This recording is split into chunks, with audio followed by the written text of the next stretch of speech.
All right, let's dive into Marvell Technology's latest earnings, and this one is a real head-scratcher. The company absolutely crushed it, posting record numbers. But the market hated it. So what's going on here? That's the puzzle we're going to solve today. So get this. This is the core of the issue right here. Marvell comes out with record revenue. We're talking just over $2 billion, a massive 58% jump from last year. And their earnings per share? Even better. It more than doubled, up 123%. I mean, by any measure, that is a blowout quarter. And how did the market respond? Brutally. The stock got hammered, dropping over 11% after hours.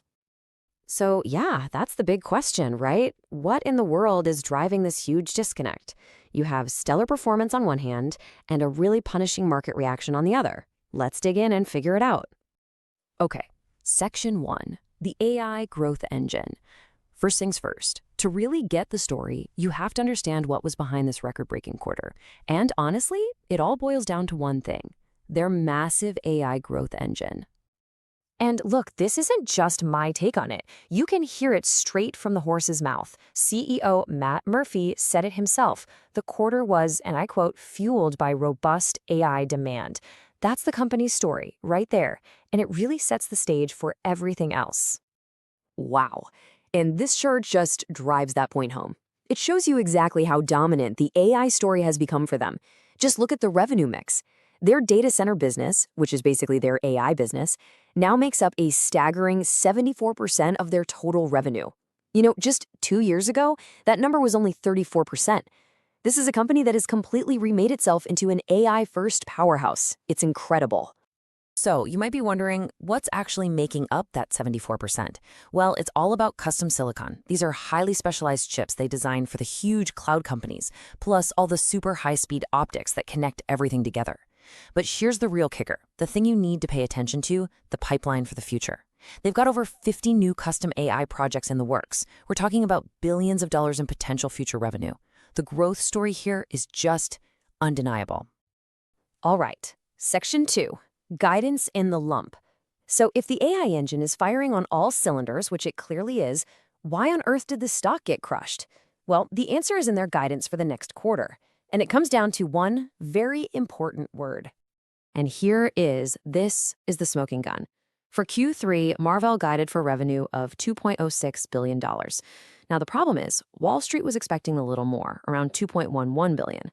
Look, it's not a massive miss by any stretch, but in this market, which is absolutely obsessed with nonstop pedal-to-the-metal AI growth, even a hint of a slowdown gets punished.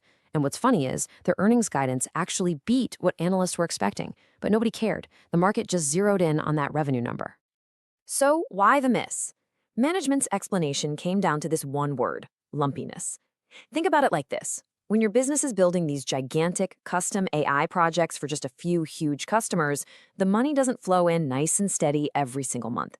It comes in big, irregular chunks or lumps. It all depends on when your customer decides to build out their data centers. So what management is telling us is, hey, Q3 is going to be a little quiet, kind of like a digestion period, but get ready because Q4 is going to be substantially stronger. All right, Section 3, a sharper AI focus. So you've got the market totally freaking out about this short-term lumpiness. But what was management doing? Well, they were busy making some major moves to double down, and I mean really double down, on their long-term AI strategy. And that long-term strategy just got a huge shot in the arm. A massive cash injection, actually. Marvell just sold off its automotive Ethernet business for $2.5 billion in cash. Now, this is a huge deal because, one, it wasn't really part of their core AI focus, and two, that cash is now pure fuel for their AI ambitions. It simplifies everything. Yeah, this sale wasn't just a one-off thing. It's part of a super clear 3-step plan. Step 1, divest. Sell off the non-core stuff to simplify the business. Step 2, refocus. Point every single dollar, every single engineer, directly at the giant AI and data center opportunity. And step 3, reinvest. Take all that cash and plow it back into accelerating their technology and, of course, giving some back to shareholders. And why are they so laser-focused? Well, because the prize they're chasing is absolutely enormous. Just look at this number. Their target market in the data center space, they think it's going to be a $94 billion opportunity by 2028. And they're not just hoping to play, they're aiming to grab 20% of it. That is the long-term vision. That's what all this short-term noise about lumpiness is kind of hiding. Okay, section 4, the next call. So where does all this leave us? We've got the record results, we've got the crazy market reaction, and we've got the company's super clear long-term strategy. It's time to put it all together and make a call. You know, the verdict here really comes down to a classic Wall Street dilemma. It's a choice. Do you trade on the near-term noise, this lumpiness that's totally explainable and caused a slight miss? Or do you invest in the long-term signal, the strategy of a company that is being absolutely ruthless in positioning itself to dominate a huge growing AI market? For us, the answer is pretty clear. Our analysis says that the long-term signal is way, way stronger than the short-term noise. The pipeline is massive, their tech is top-notch, and their focus is just razor-sharp. So for us, that leads to one conclusion: a rating of outperform.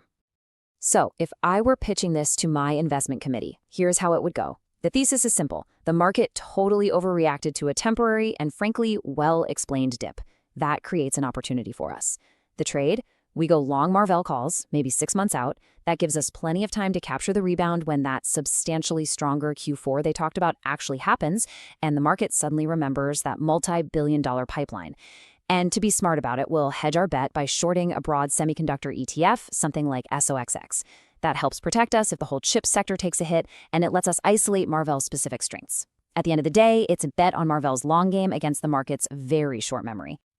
So, to wrap it all up, Marvell's quarter shows a company that is absolutely firing on all cylinders when it comes to AI. But it's also dealing with the natural growing pains that come with these massive custom projects. The market reacted to the short-term guidance, but the long-term strategy, man, that remains incredibly compelling. Now, just a reminder, this is not financial advice. All this information is for educational purposes, so please be sure to do your own research.